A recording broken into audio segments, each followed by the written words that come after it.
I never thought I'd be the guy with the perfect life. As an HVAC technician for 12 years, I've crawled through enough scorching Arizona attics and frozen commercial units to know that nothing stays comfortable forever. My name is Wade Parker, and at 35, I've grown accustomed to fixing other people's problems when their systems break down. I've repaired busted air handlers in 115-degree Phoenix summers, replaced compressors in fancy Scottsdale mansions, and kept the cooling running for everyone from construction crews to country club members. The job teaches you precision. When you're cutting copper pipes or brazing refrigerant lines, there's no room for error. One sloppy joint, one miscalculation, and you're looking at thousands in damage and a reputation that won't recover. In this business, your word and your workmanship are everything. You either do it right the first time, or you find yourself explaining to angry customers why their system failed during a heat wave. Rachel came into my life like cool air on a desert evening. I met her at a local bar after a brutal day installing units at some resort in Paradise Valley. She was celebrating her friend's birthday, laughing over margaritas, her blonde hair catching the neon beer signs. The place was packed with the usual mix of construction workers, office types, and college kids from ASU trying to look older than they were. "Let me guess," she said with that smile when I approached her table. "You work with your hands." It wasn't a pickup line or some clever observation. She'd noticed the calluses on my palms when I handed her friend a napkin that had fallen. I wasn't trying to impress her with smooth talk or expensive drinks. Instead, she listened when I talked about the satisfaction of bringing relief to people when their AC dies in July heat, and how I took pride in doing the job right the first time. With Rachel, I didn't have to pretend to be something I wasn't. I could just be Wade, the guy who made decent money keeping Arizona comfortable, who came home tired but satisfied with honest work. She didn't seem bothered when I showed up for our second date with grease under my fingernails from an emergency call, or when I had to reschedule dinner because someone's system went down at a senior center during a heat advisory. We married in a small ceremony at South Mountain Park, overlooking the valley we both called home. Her parents thought she was settling, marrying a blue-collar guy who came home dusty and tired instead of wearing suits to an office job. Maybe they were right, but Rachel never seemed to mind the work truck in our driveway, or the smell of flux and solder that sometimes clung to my clothes after a particularly challenging repair. We built our life in a modest ranch house in Mesa, the kind with a 2-car garage and a small pool in the back that we actually used maybe 3 times a year. The house was nothing fancy, but it was solid, well-built, with good bones and systems that worked. I'd inspected every inch of the HVAC system before we bought it, made sure the ductwork was properly sealed, and the unit was sized correctly for the square footage. Every Saturday morning, we had our ritual that became as reliable as a thermostat cycle. Black coffee for me, some fancy herbal tea for her, and breakfast burritos from the place down the street that made them with real chorizo and fresh salsa. I'd check baseball scores and job schedules while she scrolled through social media and planned her weekend activities. Sometimes our feet would touch under the table, and she'd look up with this smile that made me feel like I'd won the lottery. We decided early on not to have kids. It wasn't a painful choice, more practical than anything else. My schedule was unpredictable with emergency calls coming at all hours, and Rachel loved her freedom to take weekend trips to Sedona, or spend quiet evenings reading without worrying about school schedules, or soccer practice. We had each other, and that seemed like enough to build a good life on. For 12 years, I thought we were solid as a properly installed foundation pad. When I worked late emergency calls or weekend jobs, I imagined her waiting at home, creating a sanctuary from the desert heat outside. Our house was always perfectly climate-controlled, comfortable in every season. I made sure of that, checking filters, cleaning coils, maintaining our system like it was the most important job in the world. I missed some dinners and date nights sometimes, but she never complained. Emergency calls don't wait for convenient timing, and Rachel understood that. Trust was our unspoken foundation, the concrete slab I believed we built our marriage on. It was solid, reliable, something you could build a whole life on top of without worrying about cracks or settling. On long drives home after difficult jobs, doubt occasionally crept in like a refrigerant leak you can't quite locate. Did I give enough? Was she lonely during those long summer days while I was elbows deep in someone else's broken system, solving their comfort problems while maybe neglecting my own home? Did she resent the calls that pulled me away from our dinner table and air-conditioned bedroom when other couples were settling in for quiet evenings together? I'd shake those thoughts away because Rachel always greeted me with that same smile when I walked through the door. We were a team, partners in this life we'd built together in the desert. At least that's what I thought, what I believed with the same certainty I had in my technical skills and professional judgment. But betrayal doesn't always send warning signals. Sometimes it hits you like a compressor explosion, sudden and devastating. And when I found out, it nearly destroyed everything I thought I knew about the world and my place in it.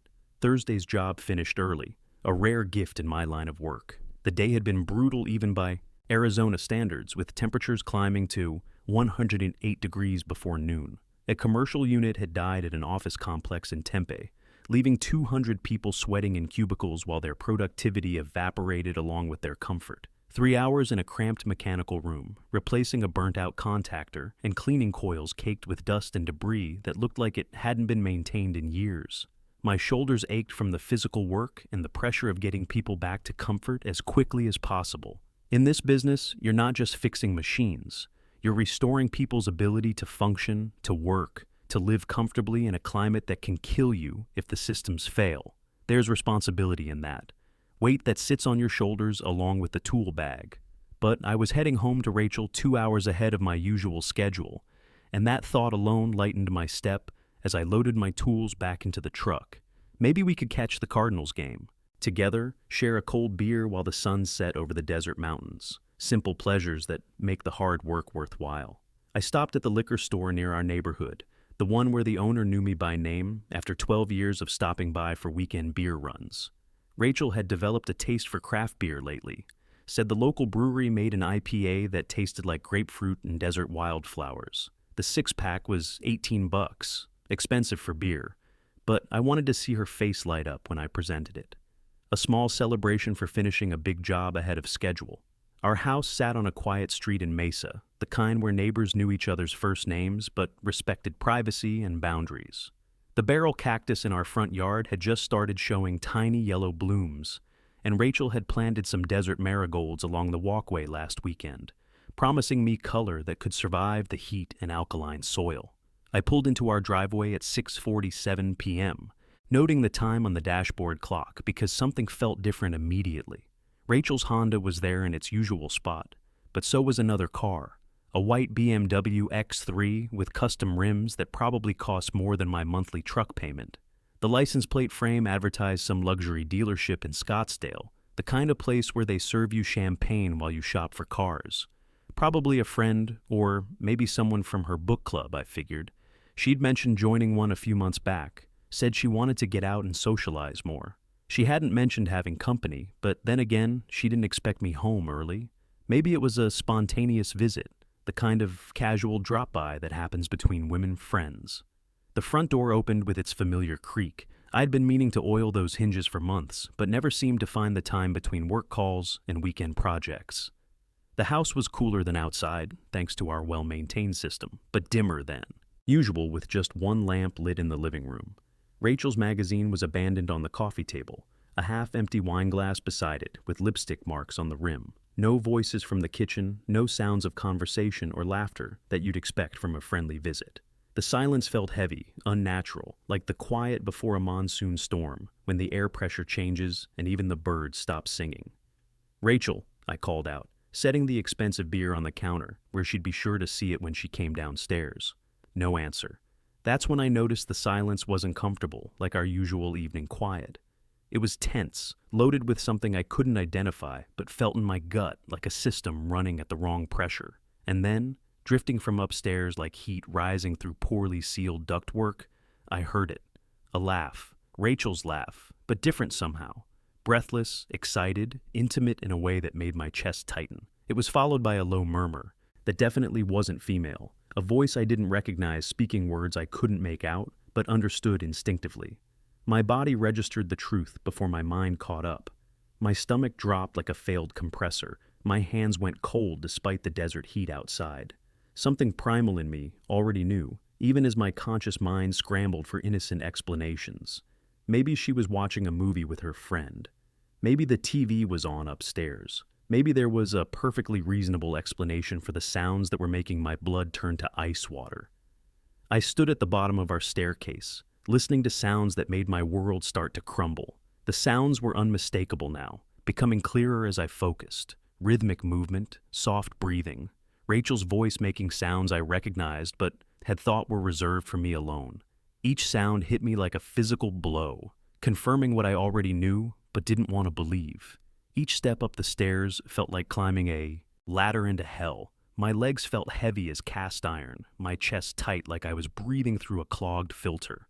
I noticed details with strange clarity. A scuff on the wall I'd meant to touch up.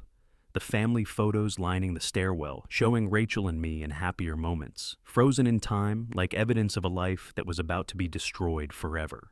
Halfway up, I saw the first piece of evidence scattered on the landing like debris from a system explosion. Rachel's blouse, the blue one I'd bought her for our anniversary last year, the one she said made her feel beautiful. Next came a man's belt, expensive leather with a designer buckle that probably cost more than I made in a day. Then her sandals, then his dress shoes that looked like they'd never seen a day of honest work. A trail of betrayal leading to our bedroom door, like a map to destruction. Each piece of clothing told part of the story, painted a picture I didn't want to see but couldn't ignore. This wasn't some spontaneous moment of weakness. This was deliberate, planned, methodical in its execution. My phone was in my hand without conscious thought. I opened the camera app, pressed record. Some part of me, the part that wasn't drowning in shock and rage, knew I needed proof, evidence, something concrete to hold on to when lawyers started asking questions and everything became he said, she said. The professional in me understood documentation, the importance of evidence and proper procedures. The bedroom door was slightly ajar, warm light spilling into the hallway like coolant leaking from a damaged line. I could hear everything clearly now. The sound of my marriage ending, my life being dismantled by two people who thought they had privacy and time. I pushed the door wider, the hinges mercifully silent after 12 years of knowing exactly how much pressure to apply. And there they were, on our bed, the king size we'd saved up for 3 years ago because Rachel wanted one with a proper headboard and enough room to stretch out comfortably. Her naked body was wrapped around his, her head thrown back in pleasure I thought belonged to me alone. Sounds of satisfaction that I'd believed were mine by right of marriage vows and 12 years of building a life together.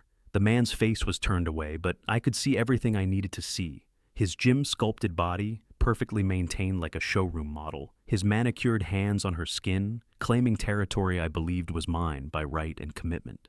He was younger than me, that much was obvious, with the kind of body that came from personal trainers and careful diets rather than honest work. The world tilted sideways like a system losing its charge. My vision tunneled to that single scene of betrayal, everything else fading to black around the edges like tunnel vision during a panic attack. 12 years of marriage, 12 years of trust and shared dreams, collapsed into that one moment of violation. The weight of it hit me like a refrigerant explosion, crushing my chest, stopping my heart for what felt like an eternity. I should have walked away, should have turned my back, gathered more evidence, called a lawyer like a reasonable man would do, handled it through proper channels, legal procedures, civilized divorce proceedings. But reason had left the building along with my ability to think rationally, and what I did next changed everything forever. Time fractured like a cracked heat exchanger. One moment I was frozen in the doorway recording the destruction of my life. The next, I was across the room grabbing him by the shoulder and yanking him backward off my wife, off my bed, out of my life with the force of 12 years of suppressed rage. He tumbled to the floor with a startled yelp, all flailing limbs in confusion, his perfectly styled hair suddenly disheveled and his composure completely shattered. "Wade!" Rachel screamed, her voice piercing the air like a pressure. Alarm going off in a system failure. She scrambled for the sheet, covering herself, as if modesty mattered now, as if we hadn't crossed every possible line and burned every bridge behind us. "Oh my God, you're not supposed to be home," she cried out, and those words hit me harder than any physical blow could have. Not, "This isn't what it looks like," or "I can explain," or even an attempt at denial. Just shock that she'd been caught, that her timing was off, that her carefully planned system had failed due to my unexpected early arrival. The man, younger than me, I could see clearly now, with the kind of body that came from CrossFit gyms and protein shakes rather than real physical labor, tried to stand up from where he'd landed on our bedroom floor. He was scrambling for his clothes, for dignity. for some way to escape the situation that had suddenly turned from pleasure to danger. My fist connected with his jaw before he made it halfway up. The impact traveled up my arm, pain blossoming in my knuckles, but I barely felt it through the adrenaline coursing through my system like high-pressure refrigerant. Years of swinging hammers and wrestling with commercial equipment had given me strength he wasn't expecting, hadn't factored into his risk assessment when he decided to sleep with another man's wife. "Who the hell are you?" I demanded, though part of me didn't really want to know his name or his story. He raised his hands defensively, blood already starting to flow from his split lip like a leak in a damaged line. "Look, man, I'm Preston. Preston Mills. I didn't know. She said." He stammered, his smooth talker confidence evaporating like water in the desert sun. Another lie. Our bedroom walls were covered with photos, wedding pictures, anniversary shots, vacation memories, evidence of our 12-year life together, staring down at them while they violated everything sacred. This wasn't some innocent mistake or misunderstanding. This was deliberate betrayal by two people who thought they were clever enough to get away with it. I hit him again, and again. His nose crunched under my fist with the satisfying sound of something breaking permanently. Blood sprayed across the hardwood floor Rachel had insisted we install last spring. Dark droplets on wood we'd chosen together from samples spread across our kitchen table. Years of lifting air handlers and wrestling with commercial units had given me strength he wasn't expecting, hadn't calculated into his risk assessment. He fell back, cowering now against our dresser, his real estate agent charm replaced by raw fear and the metallic taste of blood. "Please," he begged, blood bubbling between his lips like a broken drain line. "Please stop. It was just business. It didn't mean anything." The words made my rage burn colder, more focused. Rachel was screaming now, pulling at my arm like she was trying to shut off a runaway system. "Wade, stop it. You're going to kill him. Stop!" she pleaded frantically. Her touch burned like touching a live wire. I shook her off, and she stumbled back against the dresser, knocking items to the floor in a cascade of betrayal. Jewelry, perfume bottles, the little mementos of our life together scattered like debris from an explosion. Among the scattered items, I saw it sitting there, like fate had placed it specifically for this moment. My pipe cutter, the professional grade one I used for 3/4-inch copper lines, sharp enough to slice through metal like butter. I kept it razor sharp because clean cuts meant perfect joints, and perfect joints meant systems that lasted decades without failure. I reached for it, the weight familiar and comforting in my palm like an old friend I could depend on. The tool felt right, balanced, designed for precision work by someone who understood the importance of doing things correctly the first time. The room went silent except for our breathing, mine. Controlled and deliberate like I was preparing for a critical repair. Rachel's panicked and shallow, Preston's wet and gurgling through his broken nose. "Wade," Rachel whispered, her eyes fixed on the tool in my hand like it was a weapon instead of an instrument of precision. "Please think about what you're doing." I looked at her, really looked at this woman I'd shared my life with for 12 years, built dreams with, trusted completely. She suddenly seemed like a stranger, like someone wearing Rachel's face, but hiding a completely different person underneath. In that moment, I saw all the lies behind her eyes, all the nights she'd welcomed me home while carrying another man's touch on her skin, still warm from his hands. All the times she'd smiled at me across our breakfast table while planning her next betrayal, calculating when I'd be at work so she could bring him into our bed. "I am thinking," I said, my voice strange and distant to my own ears, calm as a thermostat, maintaining perfect temperature. "I'm thinking about precision, about clean cuts, about doing the job right the first time so it doesn't need to be done again." I turned to Preston, who was trying to crawl toward the door, leaving a trail of blood on our hardwood like a damaged coolant line, staining a clean floor. I grabbed him by his perfectly styled hair, yanking him back to where he belonged, at the center of this moment, accountable for his choices and their consequences. "Don't!" he whimpered desperately, his smooth sales pitch reduced to animal pleading. "Please don't. I'll pay you whatever you want. I'll never see her again. I swear to God I'll disappear, move to another state, whatever you need." His panic filled the room like the smell of burning insulation. Rachel was sobbing now, mascara streaking down her face like she was melting in the heat. It didn't mean anything, Wade. It was just physical, just excitement. I love you. You know I love you. The words meant nothing now, empty air blown through damaged ductwork. The rage that surged through me wasn't hot like the summer sun beating down on a roof. It was cold and precise like refrigerant running through copper lines, controlled and purposeful. Without hesitation, I grabbed Preston's genitals with my left hand, positioning them like I was preparing to cut a section of pipe. And with my right hand, I made one clean cut with the pipe cutter. Just like cutting through copper, firm pressure, steady motion, no hesitation. The tool did exactly what it was designed to do, creating a perfect cut with professional precision. His scream was inhuman, a sound like a system catastrophically failing under maximum pressure. Rachel's scream was worse, a high, thin sound of pure horror as she witnessed what precision and betrayal could create together. Blood flowed from the wound, but not as much as you might expect. Years of working with my hands had taught me anatomy, pressure points, how to make clean cuts that accomplished their purpose without unnecessary waste or complications. I held up the severed piece, still warm in my palm like a section of pipe I'd just removed from a failed system. "This," I said to Rachel, my voice steady despite the chaos around us, "is what your affair was worth. This is what you traded our 12 years for."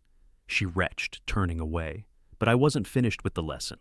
I walked calmly to our bathroom, Rachel's pleading following me like the sound of a system alarm that couldn't be silenced. I dropped the flesh into the toilet and flushed, watching it disappear in a swirl of water and blood. The symbolism wasn't lost on me. Flushing away the very thing that had destroyed my life, disposing of it like any other piece of waste that didn't belong in a properly functioning system. Back in the bedroom, Rachel was on her phone frantically, calling 911 with shaking fingers that could barely hit the right numbers. She looked up at me, terror replacing the face I'd once loved, once trusted, once built dreams with. "What have you done?" she whispered in horror. "Wade, what have you done to him?" I sat on the edge of our bed, pipe cutter still in my hand, Preston's blood cooling on my skin like flux after a completed joint. The rage had subsided completely now, leaving only a hollow certainty in its wake, the satisfaction of a job completed exactly as specified, with no shortcuts or compromises. "No," I corrected her firmly, my voice calm, as a thermostat maintaining perfect temperature. "The question isn't what I've done, Rachel. The question is what you did. And now, we all have to live with the consequences of our choices." When the police arrived 15 minutes later, I didn't resist or run or try to hide the evidence. I just opened the door, blood still on my hands, and said calmly, "I did it. The tools are upstairs, and the victim needs immediate medical attention." They burst in with guns drawn, shouting commands that echoed off the walls of our once peaceful home, like sound bouncing through empty ductwork. I knelt as instructed, hands behind my head, face pressed against the tile floor Rachel had picked out, because it stayed cool even in summer heat. The handcuffs bit into my wrists, metal cold against skin that felt fevered and foreign. Rachel stood in the hallway wrapped in a blanket, her body shaking like a compressor on its last legs. Paramedics rushed past. Colleagues from emergency calls I'd worked alongside, guys I'd shared coffee with during late-night repairs at hospitals and nursing homes. Danny Martinez, who'd helped me install units at the fire station last month, wouldn't meet my eyes as he carried his trauma kit upstairs to work on Preston. As they led me to the police car, neighbors gathered on their driveways in shorts and flip-flops, faces illuminated by flashing red and blue lights that painted our quiet street like a crime scene from a movie. Mrs. Rodriguez from next door clutched her chest in shock. The Williams family whispered behind their hands. These people who'd waved to us at neighborhood barbecues now watched me shuffle toward a cruiser in handcuffs, my work shirt stained with another man's blood. At the station, Detective Brooks sat across from me in an interrogation room that smelled like disinfectant and broken dreams. "You're an HVAC tech," he said, studying my file. "You knew exactly what you were doing, didn't you? Knew how to make a clean cut without causing fatal damage." I didn't answer, didn't need to. The evidence spoke for itself, professional precision applied to personal justice.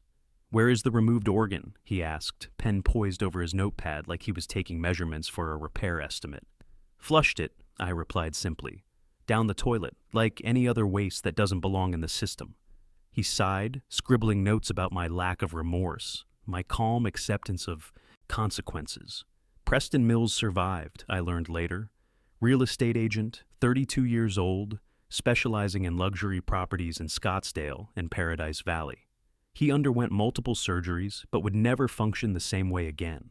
The irony that my technical precision had ensured his survival while ending his ability to repeat his offense wasn't lost on me. Rachel filed for divorce 3 weeks after my arrest. I accepted a 5-year sentence for aggravated assault and criminal mayhem. The judge called my actions barbaric, but I remained steady as a properly calibrated thermostat throughout the proceedings. I've been in Florence State Prison for 14 months now.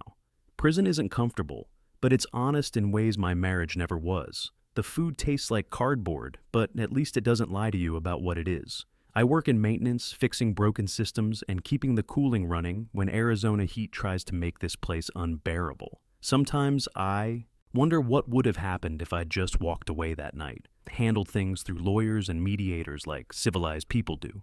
But then I remember the sight of him in our bed, the sound of Rachel's betrayal, the casual way they'd violated everything I'd worked to build. Every player in this story made their choice. Rachel chose betrayal over loyalty. Preston chose another man's wife over his own safety. I chose consequences over acceptance. In here, I'm not the victim. I'm the resolution to a system that was broken beyond repair. The truth that most men won't admit is this: when your woman invites another man into your bed, into your home, into the life you built with your own hands, talking won't fix it.